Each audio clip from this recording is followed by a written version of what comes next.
सहनाववतु सहनौ भुनक्तु सह वीर्यं करवावहै तेजस्विनावधीतमस्तु मा विद्विषावहै। ॐ शान्ति शान्ति शान्तिः। ब्रह्मानन्दं परमसुखदं केवलं ज्ञानमूर्तिं द्वन्द्वातीतं गगनसदृशं तत्त्वमस्यादिलक्ष्यम् एकं नित्यं विमलमचलं सर्वधी साक्षिभूतं भावातीतं त्रिगुणरहितं सद्गुरुं तं नमामि।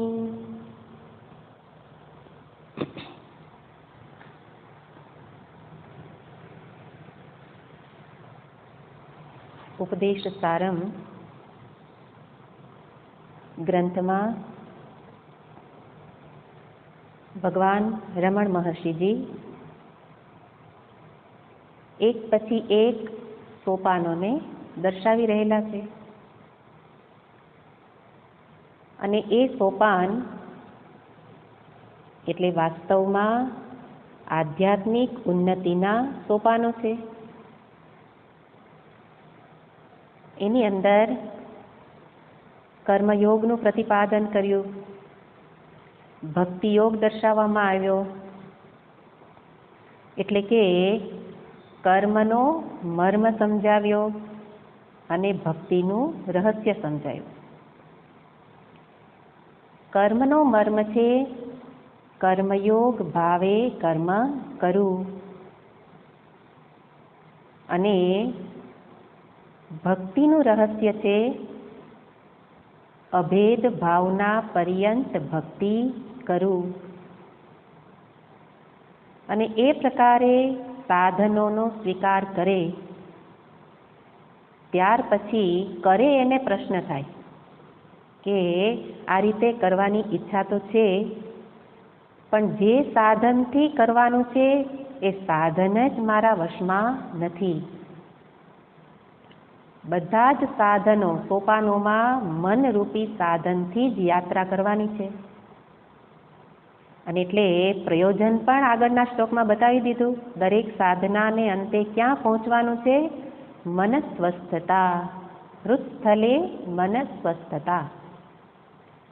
તો આત્મ સ્વરૂપમાં ચિત્તની સ્વસ્થતા, મનની સ્વસ્થતા એ કરવાની હોય તો પછી એ પ્રકારનું મન પણ હોવું જોઈએ। પણ અત્યાર સુધીનો અનુભવ તો શું બતાવે છે કે મન તો મુક્ત પંખીની જેમ ગગનમાં વિહાર કરે છે, એને ક્યાંય બંધાવવું ગમતું નથી અને એટલે સત્સંગમાં પણ શરીર બેઠું હોય પણ મન તો ઉડતું જ હોય અને એટલે વારંવાર પછી કંઈક ઉપાયો કરીએ ને મનને પાછું લાવવાનો પ્રયત્ન કરીએ અને એટલે કેટલાક ધીરજ રાખનારા કેટલાક લોકો છે તો એ આ કાર્ય કરી શકે, મોટા ભાગના તો અધવચ્ચેથી જ યાત્રાને છોડી દેતા હોય। એનું કારણ છે મનનું સ્વાતંત્ર્ય। તો એના માટે અહીંયા બતાવે છે કે મન આ મુક્ત પંખી જેવું છે, તો એ વશમાં ન હોય તો આ કોઈ સાધનો સંભવ નથી। તો પછી કરવું શું? તો એનો ઉપાય અહીંયા મહર્ષિજી બતાવે છે વાયુરોધનાત લીયતે મનઃ જાલ પક્ષીવત રોધ સાધનમ। વાયુરોધનાત મનઃ લીયતે, મનનું લીન કરવા માટે લીન થાય છે। ક્યારે થાય છે? વાયુરોધન એટલે વાયુનો અર્થ આપણે જોયો પ્રાણ, પ્રાણનો નિરોધ કરવાથી મનનો પણ નિરોધ થઈ જશે। દ્રષ્ટાંત આપે છે જાલ પક્ષીવત, જેવી રીતે ઝાડમાં પક્ષી બેઠા છે ને માથે ઝાડ નાખવામાં આવે તો થોડીવાર ફફડાટ કરે અને પછી હલનચલન બંધ થઈ જાય ને શાંતિથી બેસી જાય. કયું પક્ષી? જે પક્ષીને ગગન વિહાર કરવો ગમે છે એ પક્ષી અત્યારે ઝાડમાં પુરાઈ ગયું તો થોડીવાર પ્રયત્ન કરે છે, પણ પછી શાંત થઈને બેસી જાય. એમાં પક્ષીની પાંખો કપાતી નથી, પણ એની અંદર ઉડવાનું સામર્થ્ય હોવા છતાં પણ પેલી ઝાડરૂપી જે અવરોધ એ શું કરે છે? ગતિ નિરોધકમ, એની ગતિનો નિરોધ કરી દે. એવી જ રીતે અહીંયા પણ મનનો નિરોધ પ્રાણના નિરોધથી થશે. અને એટલે કહ્યું કે જે સાધન છે એને પહેલાં વશમાં રાખવું પડે. અને સાધનનો ઉપાય અહીંયા બે પ્રકારે બતાવે છે. અહીંયા જે સાધન છે એ સહાયક સાધનનો નિરોધ છે. મુખ્ય સાધન તો જ્ઞાન છે, પણ આ બધા એના માટે સહાયક છે. ઇન્દ્રિય, મન, બુદ્ધિ. એટલે કઠોપનિષદમાં કહેલું હતું, વિજ્ઞાન સારથિર્યસ્તુ મનઃ પ્રગ્રહવાન નરઃ સોધ્વન પારમાપ્નોતિ. તો અધ્વન સહ અધ્વન પારમ આપનોતિ. અધ્વન એટલે સંસારને પાર થાય. કોણ થાય? જેની બુદ્ધિ વિજ્ઞાન સારથી છે. સારથી એટલે જે પેલા મન પ્રગ્રહવાન, એ પેલી લગામરૂપી જે મન છે એ જેના હાથમાં છે, એવી બુદ્ધિ વડે જ સંસારને પાર થઈ શકાય. તો ત્યાં પણ મન બુદ્ધિને વશમાં કરવા માટેનો ઉપાય બતાવ્યો. આપણને થાય કે કામ બહાર વિષયમાં જનારી તો ઇન્દ્રિય છે, અને મનને વશમાં કેમ કરવાનો? ઇન્દ્રિયને વશ કરવાનો ઉપાય ના બતાવ્યો, પણ સીધો મનને વશ કરવાનો ઉપાય બતાવે છે. તો એનું કારણ છે કે કહીએ છીએ કે ઇન્દ્રિય બહિર્મુખ છે, પણ વાસ્તવમાં બહિર્મુખ મન છે. મન બહિર્મુખ છે એટલે ઇન્દ્રિયને ધક્કો મારે છે વિષય તરફ, અને વિષય ગમન કરે છે, શબ્દ, સ્પર્શ, રૂપ, રસ, ગંધ. તો ઇન્દ્રિય તો મનને અધીન છે. એટલા માટે ઇન્દ્રિયને રોકવી હોય, ઇન્દ્રિય રૂપી ઘોડા, એને રોકવા હોય તો એની લગામ ખેંચી રાખવી પડે, મનરૂપી લગામ.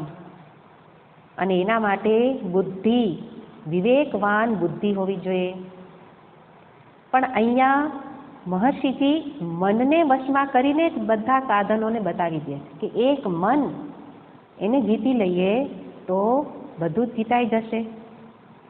અને એ રીતે અહીંયા જે સ્વચ્છંદપૂર્વક, જે સ્વચ્છંદતાથી ઇન્દ્રિય વિષય ગમન કરે છે એ સ્વચ્છંદ પ્રવૃત્તિને રોકવાની છે. વિષય દર્શન બંધ કરવાનું, શ્રવણ બંધ કરવાનું એવું નથી, પણ જે સ્વચ્છંદ રીતે, અને એ રીતે એની સ્વચ્છંદતાની જે પ્રવૃત્તિને રોકવા માટે અહીંયા વશ કરવાનો ઉપાય બતાવે છે. મુખ્ય ઉપાય તો સ્વરૂપ જ્ઞાન જ છે. એટલા માટે એક વખત મહર્ષિજી કોઈ સાથે વાર્તાલાપ કરતા હતા, તો ત્યારે એમણે દર્શાવ્યું કે આ શ્લોકમાં બતાવે છે પ્રાણ નિરોધ. તો કે જે અન્ય ઉપાયથી મનને વશ કરી શકે એના માટે પ્રાણ નિરોધની આવશ્યકતા નથી. કારણ કે પ્રાણ નિરોધ એ તાત્કાલિક ઉપાય છે, લાંબા ગાળાનો ઉપાય નથી. જ્યાં સુધી પ્રાણને વશમાં રાખો ત્યાં સુધી મન વશમાં રહેશે. કેવી રીતે એ આગળ બતાવશે, પણ એ જ્યાં સુધી, એનો અર્થ લિમિટ છે. તો એ તાત્કાલિક ઉપાય છે. એટલે મહર્ષિજી કહે છે અન્ય ઉપાયથી મન વશ થઈ શકે તો ત્યાં બીજા ઉપાય પણ બતાવ્યા છે, વિવેક, વિચાર. અને એ રીતે વિચાર વિવેકપૂર્વક સૂક્ષ્મ બુદ્ધિથી જ્ઞાન સંપાદન કરે, આત્મ સ્વરૂપને જાણી લે, તો એના માટે બીજા કોઈ ઉપાયની જરૂર નથી. પણ શરૂઆતમાં આવા તાત્કાલિક ઉપાય પણ કરવા પડે, કારણ કે મનરૂપી લગામને ખેંચવા માટે ઇન્દ્રિય તૈયાર જ છે. તો એવા મનને વશ કરવાનો ઉપાય પ્રાણનો નિરોધ. પણ અહીંયા આપણે થોડીક સ્પષ્ટતા જોવી પડશે. શ્લોકમાં તો સીધું મનને વશ કરવાનું કહી દીધું, પણ આપણે જે મન વિશે વિચારીએ છીએ તો મન વિશે થોડો સૂક્ષ્મ વિચાર કરીએ કે વાસ્તવમાં મનનું બંધારણ કેવા પ્રકારનું છે, કોને વશ કરવાનું છે. કારણ કે મનને વશ કરી લ્યો તો વ્યવહાર તો મનથી જ થાય છે, તો વ્યવહાર બંધ થઈ જશે, અને વ્યવહાર બંધ કરવાનું તો ક્યાંય કહેતા નથી. તો કેવા પ્રકારના મનને વશ કરવા અહીંયા દર્શાવે છે? તો કહેવામાં આવે છે કે મનની બે પ્રકારની સ્થિતિ છે. આ બહુ સરસ સમજવા જેવી વસ્તુ છે, કારણ કે વ્યવહારમાં સર્વત્ર અધ્યાત્મમાં હોય કે વ્યવહારમાં હોય, અવરોધક આપણું મન જ છે. તો કયા પ્રકારનું મન અવરોધક છે એને જાણવું જોઈએ.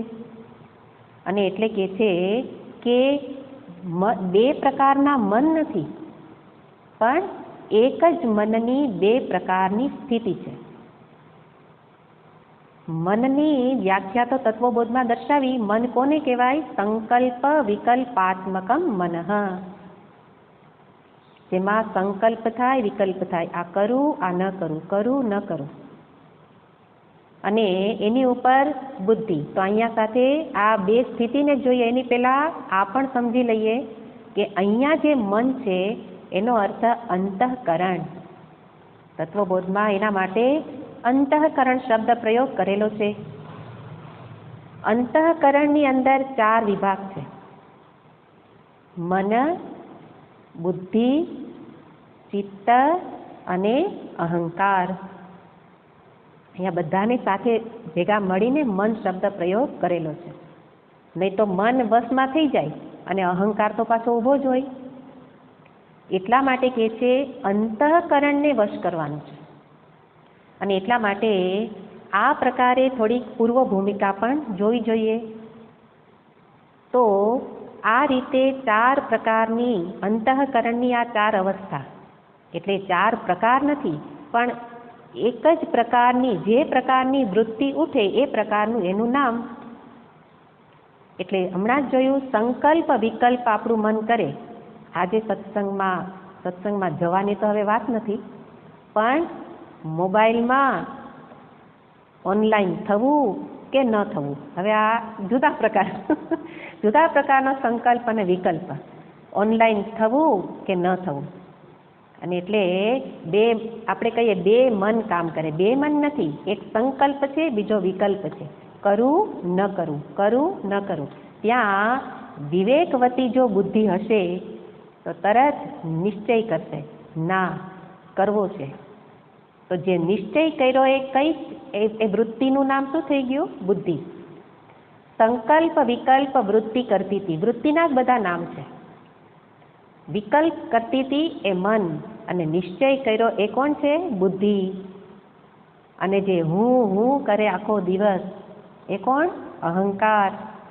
જેમ આપણે બોલીએ છીએ તો સાથે વૃત્તિ જ ઉઠે છે ને, અહંકારાત્મિકા વૃત્તિ, એ અહંકાર.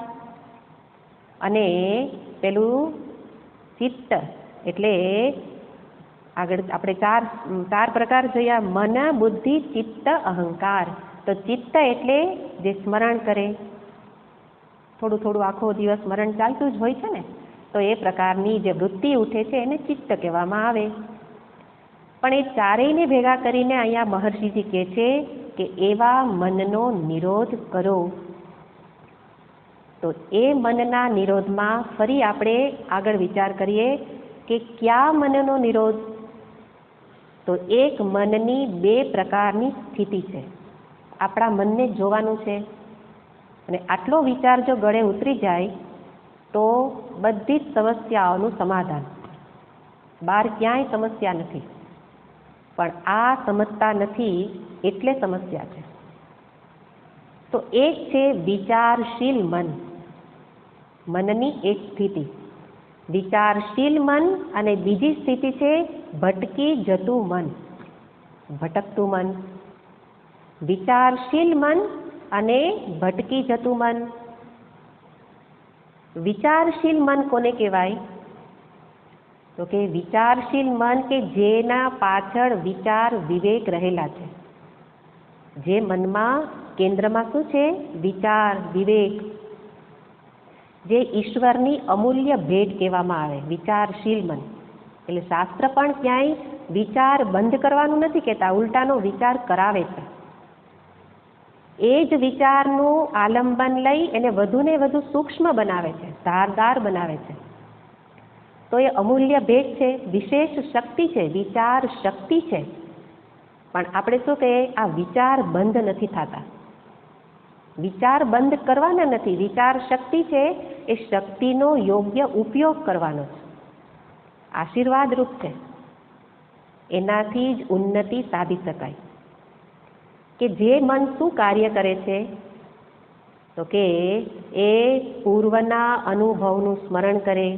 આપણા વિચારશીલ મનને ઓળખવું જોઈએ. પ્રારંભમાં જ એનું પહેલું જ કાર્ય છે જે વ્યવહાર કરે. વ્યવહાર કરનારું જે મન છે, કારણ કે ઇન્દ્રિય પાછળ મન રહેલું જ છે, તો વ્યવહારમાં જે મન છે, આ વિચારશીલ મનનું જ બીજું નામ છે બાહ્ય મન. અને પેલું ભટકી જતું મનનું બીજું નામ છે આંતરમન. જે વ્યવહારમાં જે પ્રવૃત્ત થાય છે એ આ વિચારશીલ મન છે, એ બાહ્ય મન છે. અને એ મન શું કરે છે? પૂર્વના અનુભવનું સ્મરણ કરી શકે. આ બધી શક્તિઓ એની અંદર રહેલી. કેટલી બધી શક્તિઓ છે આપણા મનની અંદર. આ શક્તિ છે, દોડવાની શક્તિ નહીં. પણ આપણે તો કહીએ કે 80 વર્ષે દોડી શકતા હોઈએ, 80 વર્ષે ભોગ ભોગવી શકતા હોઈએ, તો આપણે શું કહીએ? કે એ તો યુવાન છે. એને શાસ્ત્ર યુવાન નથી કહેતા. મનની આવી શક્તિઓનો જેનો ઉપયોગ કર્યો એ યુવાન છે, એ તેજસ્વી છે. કે જેની અંદર સ્મરણ શક્તિ છે, સંયમ શક્તિ છે. આ શક્તિઓને ઓળખવી જોઈએ. સંયમ શક્તિ, ધારણ શક્તિ, ગ્રહણ શક્તિ, યાદ શક્તિ, આ બધું આમાં રહેલું છે. અને વારંવાર સમયે સમયે એ શક્તિઓ પ્રગટ પણ થાય છે. અને એ શક્તિ પ્રગટ થાય ત્યારે ભૂતકાળમાં જે કંઈ અગાઉના કેટલા વર્ષો પહેલાંનું બની ગયેલું હોય, પણ આ શક્તિ એ ફરી યાદ કરાવી શકે. સ્મરણ શક્તિ, સ્મરણ શક્તિ એને યાદ કરાવી શકે. ભવિષ્યવાણી કરી શકે, આગળનું જોઈ શકે. આપણામાં શક્તિ છે તો ભવિષ્યનું જાણી શકે. વર્તમાનના જે કંઈ અનુભવ છે એનું દર્શન, શ્રવણ ઇત્યાદિ કરી શકે. એટલે આ બધી શક્તિઓનો જેની અંદર મૂળભૂત શક્તિ છે વિવેક શક્તિ. વિચાર શક્તિમાં મૂળ છે વિવેક શક્તિ, સારા સારનું જેની અંદર ભાન કરવાની શક્તિ. તો એ શક્તિનો ઉપયોગ જો કરવામાં આવે તો એ યોગ્ય માર્ગે જીવન જઈ શકે. આ અનુગ્રહકારી શક્તિઓ છે બધી. એટલા માટે પેલા શ્લોકમાં જોયું હતું, મન એવ મનુષ્યાણામ કારણમ બંધ મોક્ષયોઃ. મન જ બંધનનું કારણ, મન જ મુક્તિનું કારણ. આવા પ્રકારનું મન, વિચારશીલ મન, એ મુક્તિનું કારણ છે. પણ કેવા પ્રકારનું મન? વિવેકી મન, વિચારશીલ મન. આંધળું ન કરે, યાંત્રિકતાથી કામ ન કરે. દરેક કાર્યની પાછળ સારા સારનો વિચાર રહેલો હોય. પણ મોટા ભાગે સત્સંગ આપણને આવા પ્રકારનો સત્સંગ કેમ ગમતો નથી? એનું કારણ છે આમાં વિચાર કરવાનો છે. અને સામાન્ય માણસને વિચાર કરવો ગમતો નથી. પોતાના જીવન વિશે વિચારવું જ નથી ગમતું. શું કામ? હું કરું તે 100% સાચું જ હોય, હું જે માનું તે બધું બરાબર જ હોય. આ નિર્ણય થઈ ગયો છે. નિર્ણય થઈ ગયો હોય એ કાંઈ આગળ વધી ન શકે. સંદેહ ઉત્પન્ન થાય, શંકા થાય. એ કોઈક રસ્તો પૂછે ને, જેને નિશ્ચય થઈ ગયો આ રસ્તો સાચો જ છે, પછી ભલે ને ભટકતો, પણ જાય તો એ જ માર્ગે. અને એટલે એની સ્થિતિ કેવી છે? તો કે બધું વિચાર વિનાનું કાર્ય. કામ બહુ કરીએ પણ વિચાર ન કરીએ. એટલે પછી તોડફોડ એ થાય ને ઘણું બધું નુકસાન થાય. શું કામ? વિચારશીલ મન કાર્ય કરતું નથી. છે તો ખરું, બધામાં વિચાર શક્તિ છે, ભણેલો હોય એનામાં જ એવું નથી. વિચાર શક્તિ બધા જ મનુષ્ય માત્રને પ્રદાન થયેલી છે. અને બીજા પ્રકારની શક્તિ છે, બીજા પ્રકારનું મન છે ભટકી જતું મન, જેને કહેવામાં આવે પ્રોબ્લેમેટિક માઇન્ડ, જે સમસ્યા ઉત્પન્ન કરનારું મન, કે જે મન થકવી નાખે છે, જે મન કંટાળો લાવે છે. અત્યારે સત્સંગ સાંભળતા હોઈએ તો આપણા મનને જોવાનું કેવું મન કાર્ય કરે છે.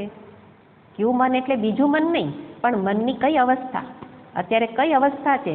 વિચારશીલ અવસ્થા છે કે પેલી ભટકતા મનની અવસ્થા છે? મોટા ભાગે તો એમાં જ બધા મોટા ભાગના હોય, પણ મન વિશે આવે એટલે થોડાક સજાગ થઈ જઈએ. તો જે થાકી જાય છે, કોણ થાકે છે? શરીર નથી થાકતું. કંટાળો આવે છે, કોને આવે છે? શરીરને નથી આવતો, ઇન્દ્રિયને નહીં, પણ આ બીજા પ્રકારની મનની સ્થિતિ એ જ સમસ્યારૂપ છે. એટલે બહાર ક્યાંય પણ સમસ્યા દેખાતી હોય, મોટા ભાગનાને બધાને ગયા વખતે જોયું હતું કે બહાર સરખા કરી દો, બધાને બહાર જ સમસ્યા દેખાય છે. તો એ સમસ્યા દેખાય છે એનું કારણ, અને એ રીતે આ મનને બરાબર સમજવાની જરૂર છે કે જે મન ઈર્ષાથી ગ્રસ્ત છે, જે મન કામનાથી ગ્રસ્ત છે, જે મનમાં ક્રોધના આવેશો આવે છે, આવેશાત્મક મન, જેની અંદર આવેશો આવે, ઉદ્વેગ, ચિંતા, આ બધું જે કરાવે એ બીજા પ્રકારનું આ મન છે. અને એ મન શું કરે છે? તો કે એ મન મને ઘણું કરવું ગમતું નથી છતાં પણ કરાવે છે. બધામાં મેં કહ્યું એમ વિચાર શક્તિ, વિવેક શક્તિ છે જ. સારું કોને કહેવાય, ખરાબ કોને કહેવાય, બધા જાણે છે. પણ આ ક્યું મન એની ઉપર હાવી થઈ જાય છે? આ પેલું ભટકતું, એ જેને કહેવાય સંસ્કારથી યુક્ત મન, આંતરમન.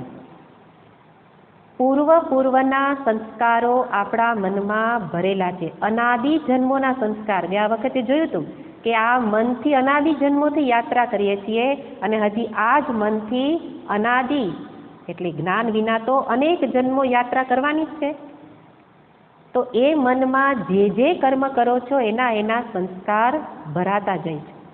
તમે જેવા પ્રકારનું બોલો, જેવા પ્રકારનું વર્તન કરો, જેવા પ્રકારનો ભાવ, જેવા પ્રકારની ભાવના રાખો.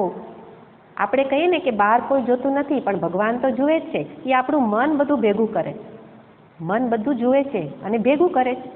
અને એ ભેગા કરેલા સંસ્કારો, મોટા ભાગના સંસ્કારને બે વિભાગમાં વહેંચાય, રાગ અને દ્વેષ. અને એ સંસ્કારોથી યુક્ત મન એ મારા ઉપર હાવી થઈ જાય છે, મારા ઉપર સવાર થઈ જાય છે. એટલે અહીંયા જે મનોનિરોધની વાત કરી કે જેને કહેવાય મનનો લય, એ મનનો લય પેલા વિચારશીલ મનનો લય કરવાનો નથી, પણ આ ભટકતા મનના લયનો અહીંયા ઉપાય બતાવે છે. અને ભટકતા મનનો લય શા માટે કરવાનો? કારણ કે જો એ મન દ્વારા જ વ્યવહાર થશે તો કોના જેવી સ્થિતિ થાય કે જેણે કોઈ મોંઘી કાર લીધી, મોંઘી કાર ખરીદી અને પછી ડ્રાઇવિંગ કરવા બેઠા, બરાબર ચલાવતા આવડતું નથી, અને પછી એ કાર ગમે એવી મોંઘી હોય પણ આગળ જઈને ખાડામાં જ પડશે, કારણ કે ડ્રાઈવર કુશળ નથી, કુશળતા નથી.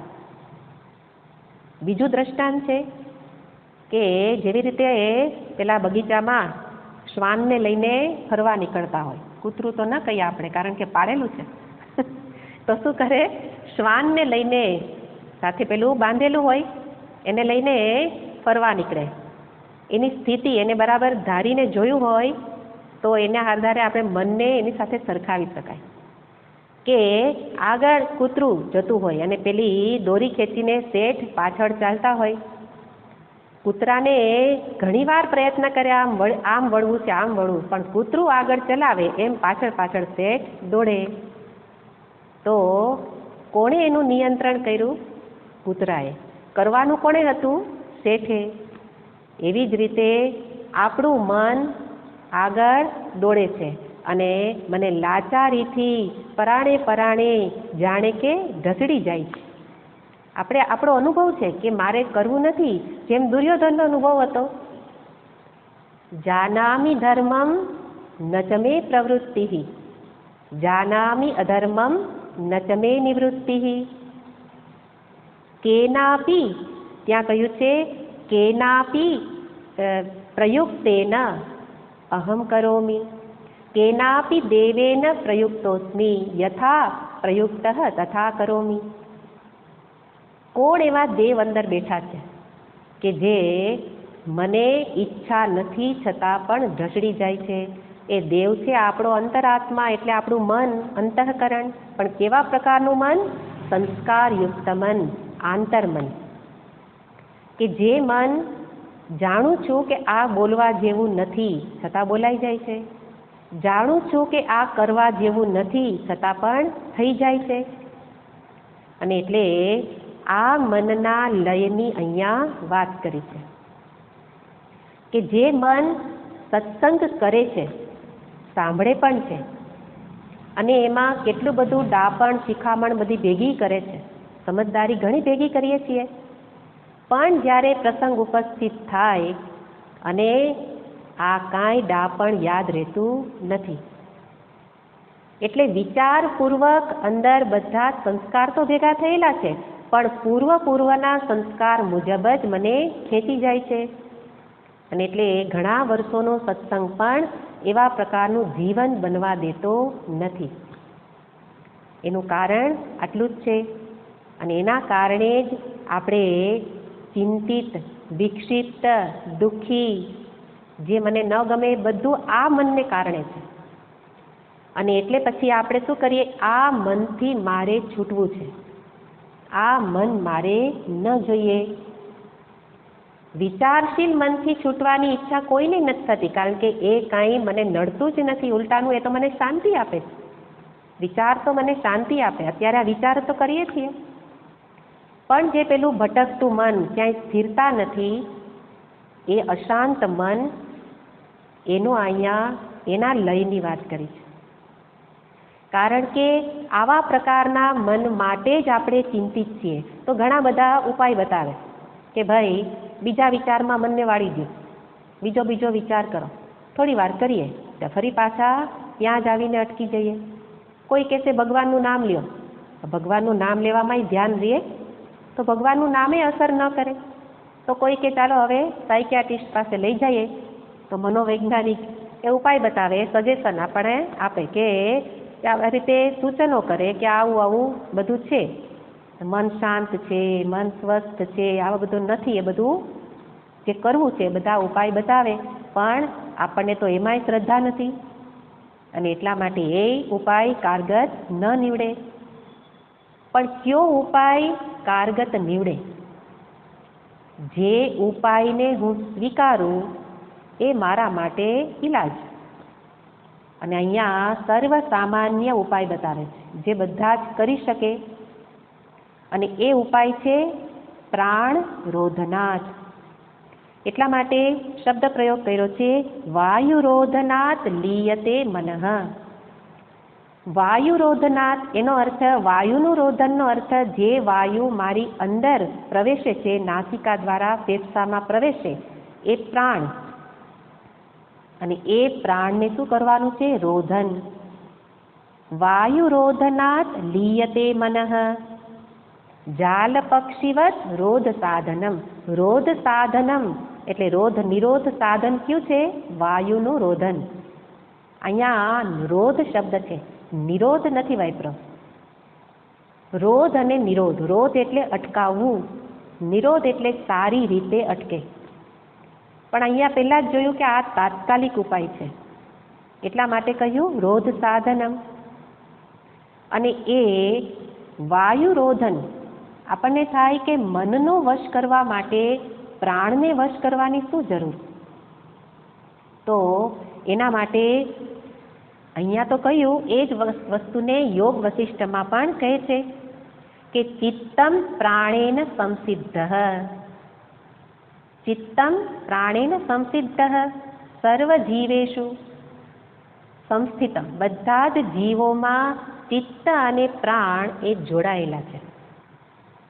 અને એટલે જે અહીંયા દ્રષ્ટાંત આપ્યું છે જાલ પક્ષી, ત્યાં પણ શું કહ્યું છે? પક્ષી ઇવ અયમ જીવ. તો યોગ વશિષ્ઠમાં પણ આ જ વાત કરી. એનો અર્થ મહર્ષિજીએ અભ્યાસ નથી કર્યો એવું કહેવાય નહીં, કારણ કે યોગ વશિષ્ઠની જ વાત અહીંયા લઈ આવેલા છે. પણ અત્યારે નહીં તો પૂર્વે જાણેલું હોય એ જ પાછું પ્રગટ થવાનું છે. તો અહીંયા એમને પણ ત્યાં એ જ દ્રષ્ટાંત આપેલું છે કે જે આ બીજા પ્રકારનું મન છે એ મન માટે બીજો કોઈ ઉપાય ચાલશે નહીં. તમે એને ગમે એટલી શિખામણ આપો, આપણા ભટકતા મનની વાત છે કે એ સંસ્કારવાળું આંતરમન, એ આંતરમનને તમે ગમે એટલી શિખામણ આપો, ગમે એટલા દ્રષ્ટાંત આપો, ગમે એટલી શાસ્ત્રની વાતો કરો, પણ એ મન એવી રીતે વશમાં ન થાય. એટલા માટે ત્યાં કહે છે કે યુક્તેહી જલ્પૈહી, આવી કોઈ યુક્તિઓ વડે, કોઈ શાસ્ત્રની વાતો વડે ન મનો વિજયે, આ મનના વિજયમાં આ કોઈ યુક્તિઓ ઇત્યાદિ ચાલશે નહીં. તો કરવું શું? કારણ કે આ જ મન, કે જે મન સમસ્યારૂપ છે, એ જ મનની અંદર જ અગાધ શક્તિઓ પણ પડેલી છે. પણ જો એને વશમાં કરવામાં આવે તો જ અગાધ શક્તિ એનો ઉપયોગ થઈ શકે. એટલા માટે મનોવિજ્ઞાન પછી બતાવતું હોય કે આપણે અત્યારે વ્યવહારમાં જે મન કાર્ય કરે છે એ મનની 10% શક્તિનો ઉપયોગ નથી થતો. જેવી રીતે સમુદ્રમાં પેલો બરફનો પહાડ ખડક હોય, પણ સમુદ્રની બહાર દેખાતો હોય તો કેટલો હોય? થોડો, 10%. અંદર એનાથી અનંત ગણો ઊંડો છે. એવી જ રીતે આપણા મનની શક્તિઓ જે બહાર પ્રગટ થાય છે એ તો બહુ થોડી શક્તિ બહાર, જે બાહ્ય મન જે કાર્ય કરે છે, આંતર મનમાં એટલી શક્તિઓ છે. પણ એ શક્તિનો ઉપયોગ ન કરવાનું, ન થવાનું કારણ મન અનિયંત્રિત રીતે ચાલે છે. મન પોતાનું ધાર્યું કરે છે. અને એટલે આ ચર્ચા વાર્તાલાપ વખતે મહર્ષિજીએ કહેલું હતું કે મન કેવું કાર્ય કરે છે અને એની સાથે પ્રાણનો શું સંબંધ છે? તો કહે છે કે પ્રાણ છે એ ઘોડા જેવું છે અને મન ઘોડે સવાર જેવું છે. એટલા માટે જ્યારે ઘોડા ઉપર બેસીને ઘોડે સવાર ભાગતો હોય અને જો ઘોડો ખાડામાં પડ્યો તો ઘોડે સવાર પણ પડી જાય. અને ઘોડો નિરંતર એક દિશામાં ચાલે તો ઘોડે સવાર પણ ધ્યેય સિદ્ધિ કરી લે. એવી રીતે ઘોડાની ગતિને આધારે પેલા ઘોડે સવારની ગતિ નિશ્ચિત થાય. ઘોડે સવાર તો ઘોડા ઉપર બેઠો છે, તો ઘોડો લઈ જાય એની જે ગતિ એ પ્રકારે ઘોડે સવાર પહોંચે. એવી જ રીતે આપણા પ્રાણની ગતિ એ જ પ્રકારે જે હમણાં કહ્યું કે ઘોડા ઉપર બેઠેલો ઘોડે સવાર ઘોડાની ગતિને અધીન આગળ જશે, એવી જ રીતે પ્રાણની ગતિને અધીન મનની પણ ગતિ નિશ્ચિત થાય છે. બંને વચ્ચે આ સામંજસ્ય હોવાથી પ્રાણનો નિરોધ કરવાથી મનનો નિરોધ થઈ જશે. એના માટે કરવાનું શું? તો કે જે કરો છો એ જ, જે કરો છો એનો જ આધાર લેવાનો છે. શું ચાલુ છે અત્યારે, શું કરીએ છીએ? તો કહે છે કે આપણે અત્યારે શ્વાસ લઈએ છીએ અને શ્વાસને છોડીએ છીએ. તો કહેવાનો અર્થ છે કે પ્રાણ અને મન આ રીતે જોડાયેલા છે. તો કેવી રીતે વશમાં કરવું? તો કે જે કરીએ છીએ એ જ કરવાનું છે.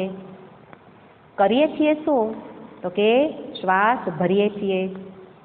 શ્વાસ જ્યારે ભરાતો હોય તો એ શ્વાસને અંદર લેવાની જે ક્રિયા, ફેફસામાં એ વાયુને ભરવાની ક્રિયા, એને કહેવામાં આવે છે, યોગશાસ્ત્રની દ્રષ્ટિમાં એને કહેવાય છે પૂરક.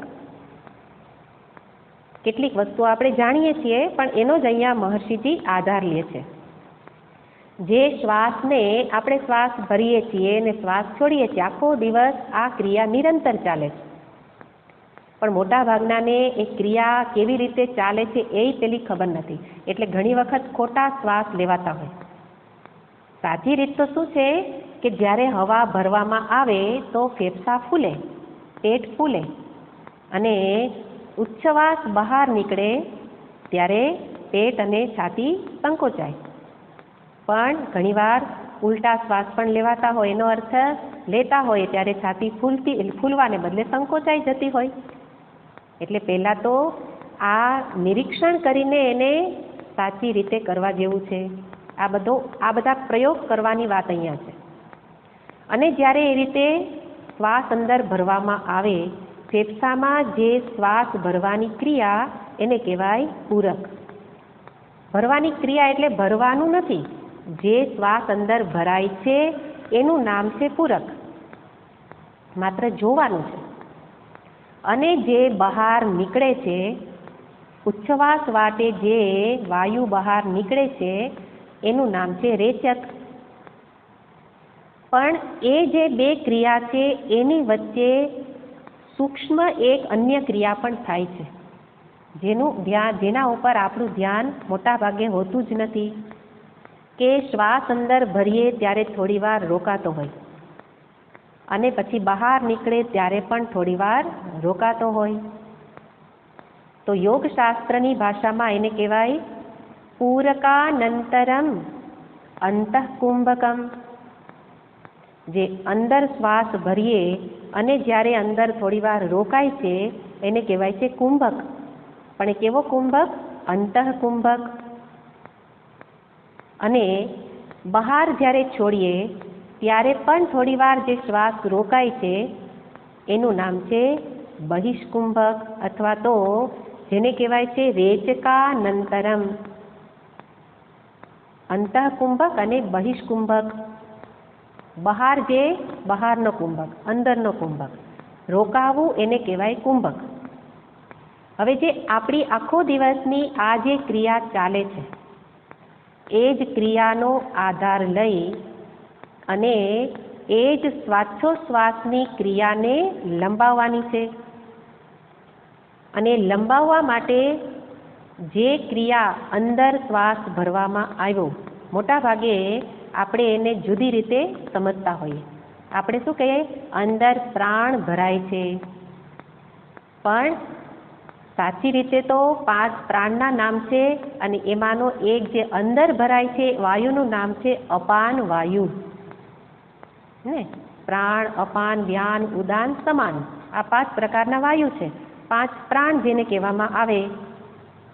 તો એમાંનું જે અંદર શ્વાસ ભરાય એનું નામ છે અપાન વાયુ. અધોગમનવાન વાયુ અપાન વાયુ.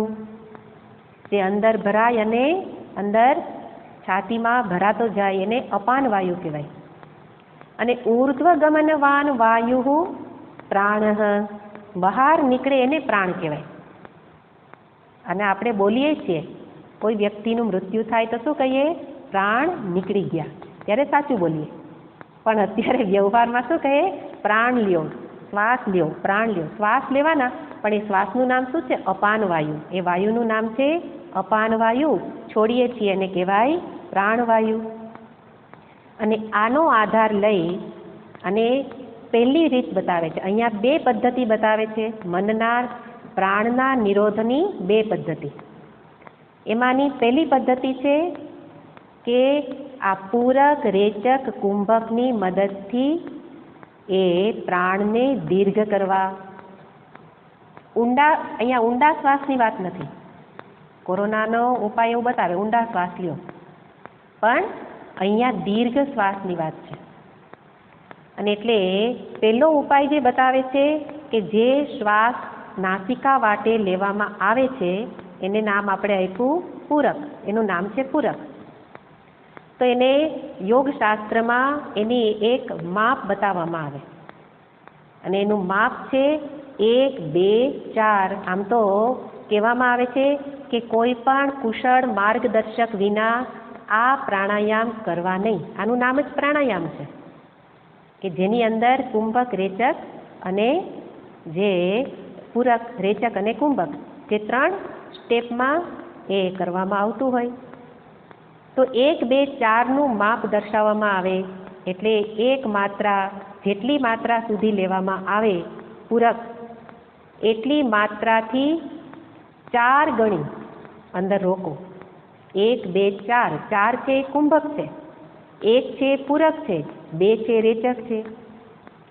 તો જેટલી માત્રા સુધી શ્વાસ લેવામાં આવે એનાથી 4 ગણું રોકો અને ફરી 2 ગણું બહાર કાઢો, ફરી પાછું 4 ગણું બહાર રોકો. એટલા માટે કહ્યું કે કોઈ કુશળ માર્ગદર્શકના નીચે કરવાનું હોય, નહીં તો આની ઊંધી અસર પણ થઈ શકે.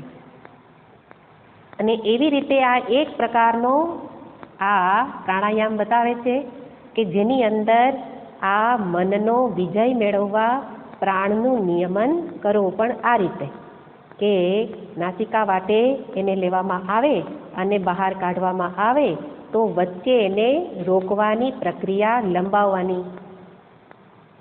પણ જેમ જોયું એમ કે આ બધા માટે સંભવ નથી. જાતે જાતે કરવાથી એની ઊંધી અસર પણ થઈ શકે. એટલે અહીંયા સરળ ઉપાય બતાવે છે. બીજી પદ્ધતિ પ્રાણ વિક્ષણની પદ્ધતિ. પ્રાણ વિક્ષણ કરો.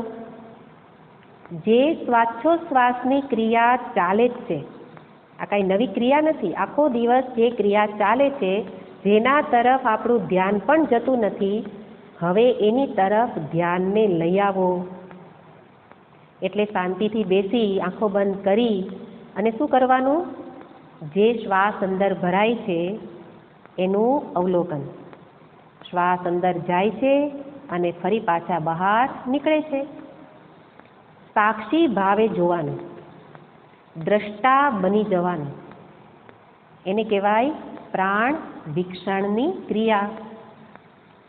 અને આ ક્રિયા બહુ સરળ છે. માર્ગદર્શક વિના પણ જાતે જાતે કરવાથી કોઈ ખરાબ અસર થતી નથી. એટલે જ્યારે પણ હૃદયના ધબકારા વધી જાય, અત્યારે ભયગ્રસ્ત વાતાવરણ હોય તો મોટા ભાગને કોકનું સાંભળે ને આપણને ભય લાગે, અને એટલે ત્યારે શું કરી લઈએ? પ્રાણ વિક્ષણ. પ્રાણ વિક્ષણ કરવાથી મનને એક પ્રવૃત્તિ મળી ગઈ. આગળ પણ બતાવ્યું પૂરક, રેચક, કુંભક કરવાથી મન એમાં જોડાઈ જશે. એટલા માટે ગણતરીથી કરવામાં કરવાનું કે કારણ કે મનને કંઈક કામ જોઈએ. માગડું છે ને આપણું મન, એટલે એને કંઈક કામ જોઈએ. કામ વિના એ ભટકતું મન છે. કામ મળી જાય તો વિચારશીલ મન, આટલું જ કરવાનું. પણ આપણે એવા કામ આપીએ કે જેનાથી વધુ ભટકે. કામ તો બહુ કરીએ પણ એના ભટકવાની પ્રવૃત્તિમાં વધારો થાય એવા કામ કરીએ. જ્યારે આ એવું કામ છે કે જેમાં એકાગ્રતામાં વધારો થશે. અને એટલે મનને આ રીતે રોકી રાખવાનું. પ્રાણની પ્રવૃત્તિમાં મન રોકાય એને જ કહેવાય મનનો લય. મન ભટકે નહીં એને શું કહેવાય? મનનો લય. એકાગ્ર થઈ મનનો લય એટલો મનનો નાશ નથી. મન એટલી વાર એક પ્રવૃત્તિમાં એકાગ્ર થઈ જવું એને કહેવાય મનનો લય. આપણે તો મનનો લય કોને કહીએ? સૂઈ જાય એને. આમાં કાંઈ મન સૂઈ નથી જતું, પણ મનને એક કામ સોંપ્યું છે.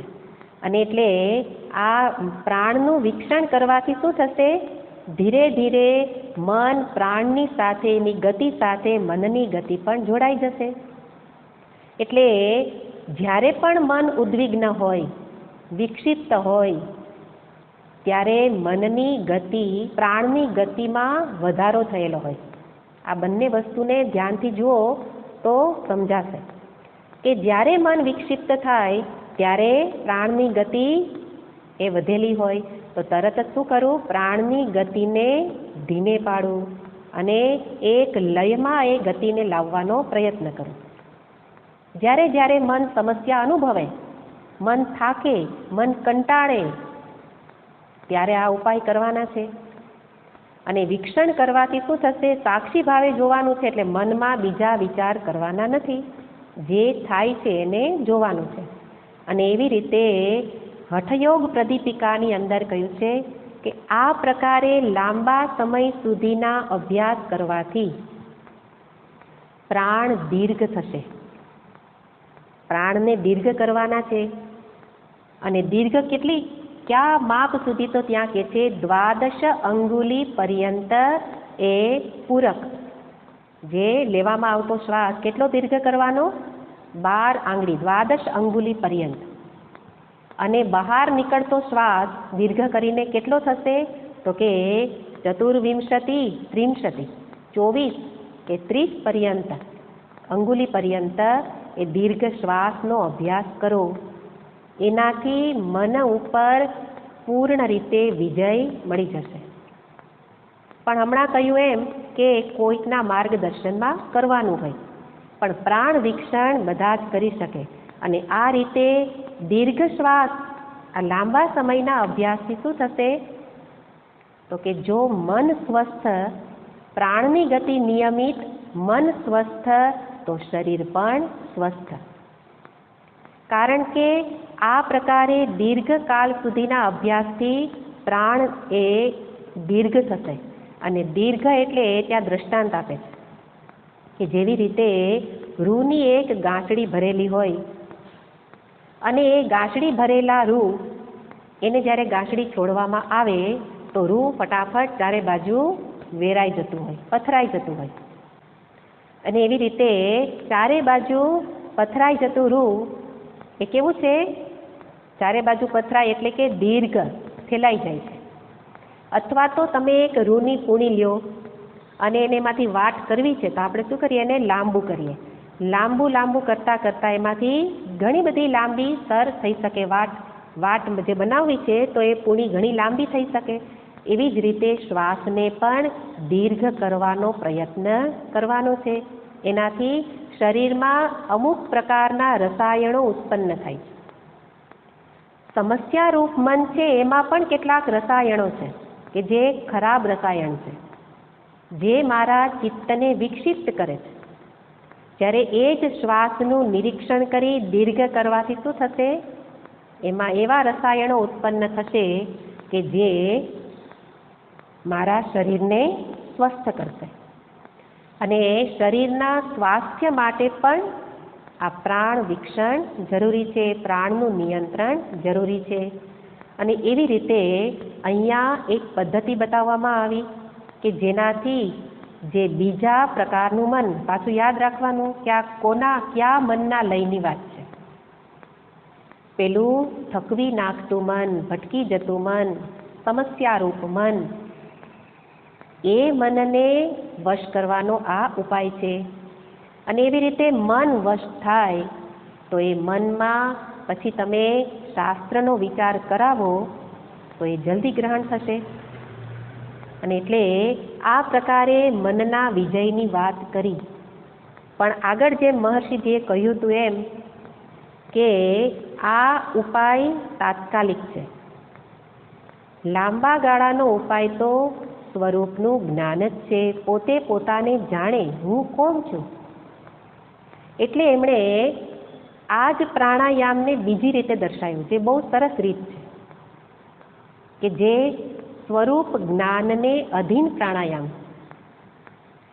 કરવાનું તો આ જ ક્રિયા છે, પૂરક, રેચક, કુંભક, પણ એમાં સાથે વિચાર કરવાનો છે. પહેલામાં શું કરવાનું હતું? માત્ર સાક્ષી ભાવે જોવાનું હતું, પ્રાણની ગતિનું નિરીક્ષણ હતું. જ્યારે અહીંયા એક સ્ટેપ આગળ છે કે જેણે થોડું ઘણું શાસ્ત્રનું શ્રવણ કર્યું છે અને આત્મ સ્વરૂપ વિશે જે જાણે છે, તો એ આ પ્રકારનો અભ્યાસ કરે, આ પ્રાણાયામ કરે. શું કરે? તો કે છે જ્યારે પૂરક પ્રાણાયામ કે જેમાં શું છે, પ્રાણ એટલે શ્વાસને ભરવામાં આવે છે. તો જ્યારે શ્વાસ ભરાય છે ત્યારે વિચાર કરે કોહમ, અહમ કહ, કોહમ હું કોણ છું, હું કોણ. અને પછી જે કંઈ આપણે શાસ્ત્ર સ્વાધ્યાય દ્વારા જાણેલું હોય કે ખરેખર હું કોણ છું, તો એનો વિચાર કરી અને કુંભક કરવાનો. અને કુંભક વખતે એટલે કુંભકનો અર્થ આંતરકુંભક, અંદર પ્રાણને રોકી રાખવાના, શ્વાસને રોકી રાખવાના.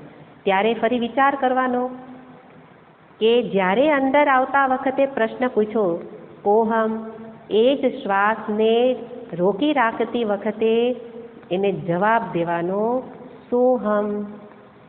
તે કોણ છે? સહ અહમ. જે આગળ મહર્ષિજીએ પણ બતાવી દીધું, સહ ઈશ્વર અહમ. તું અને ઈશ્વર અભેદ ભાવનામાં આ બતાવ્યું હતું કે જીવ અને ઈશ્વરમાં ભેદ નથી. અહીંયા આત્મ સ્વરૂપ વિશે જાણીએ તો હું અને આત્મ સ્વરૂપ એટલે પરમાત્મા એ જ હું છું, સહ અહમ. અને એને કુંભક તો લાંબો સમય કરવાનો છે, એટલા માટે દીર્ઘકાળ સુધી એ વિચારને વાગોળવાનો, કુંભક થાય ત્યાં સુધી. અને ફરી જ્યારે રેચક કરવામાં આવે ત્યારે પણ સરસ વિચાર છે.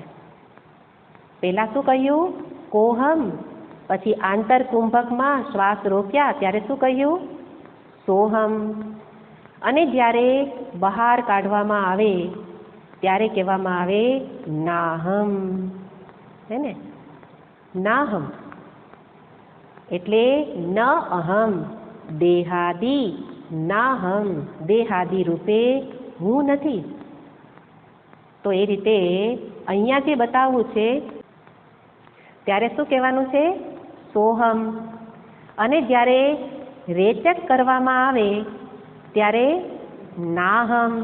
અને ફરી હજી બહાર કુંભક, બહિષ્કુંભક, તો એમાં ફરી પાછું સોહમ. તો એ પ્રકારે સ્વરૂપ જ્ઞાન જેમણે પણ પ્રાપ્ત કરેલું હોય એના માટે અહીંયા બતાવે છે કે આ પ્રકારે પ્રાણાયામ દ્વારા જ એ સ્વરૂપ ચિંતન કરી શકે.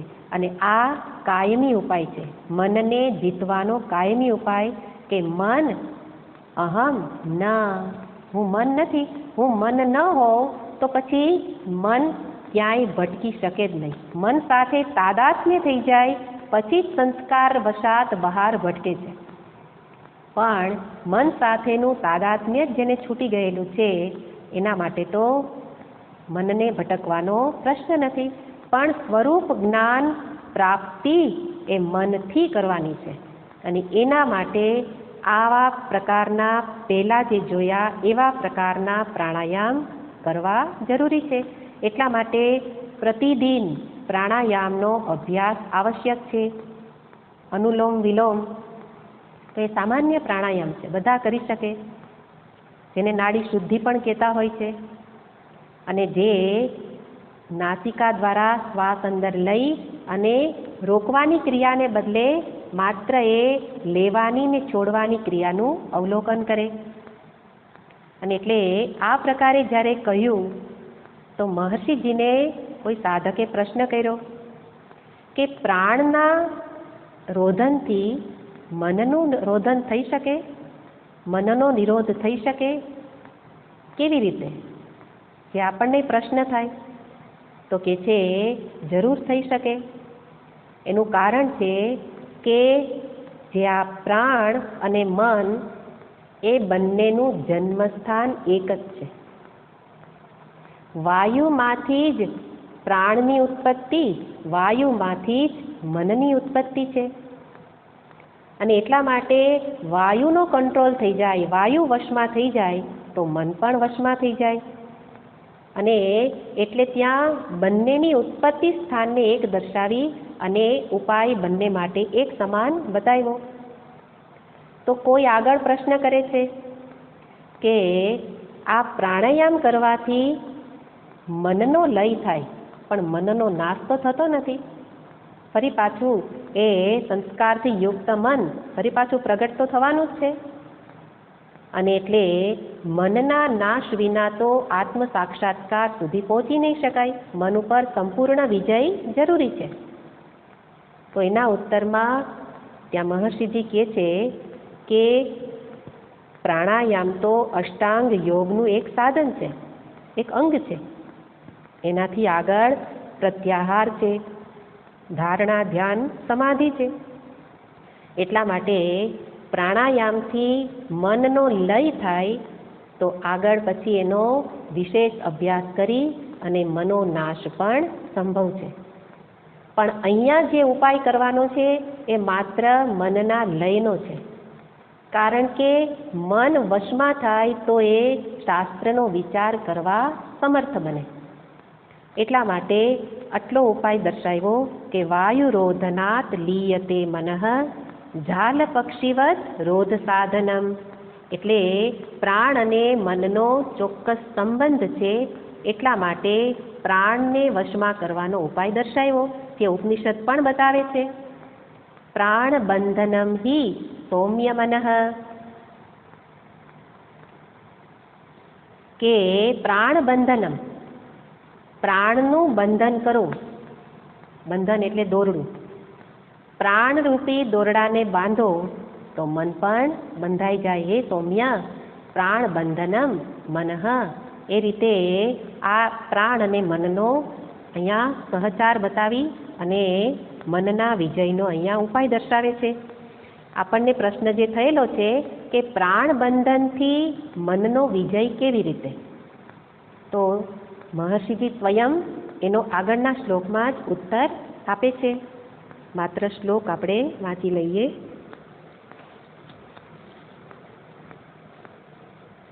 બારમો શ્લોક.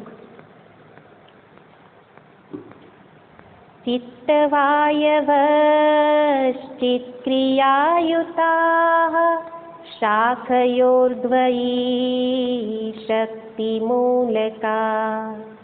ચિત્તવાયવશ્ચિત્ક્રિયાયુતાઃ શાખયોર્દ્વયી શક્તિમૂલકા.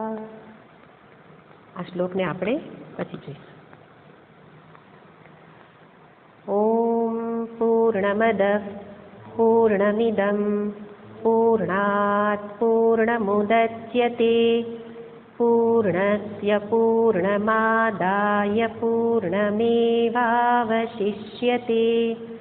ઓમ શાંતિ શાંતિ શાંતિ. હરિ ઓમ શ્રી ગુરુભ્યો નમઃ. હરિ ઓમ. હરિ ઓમ.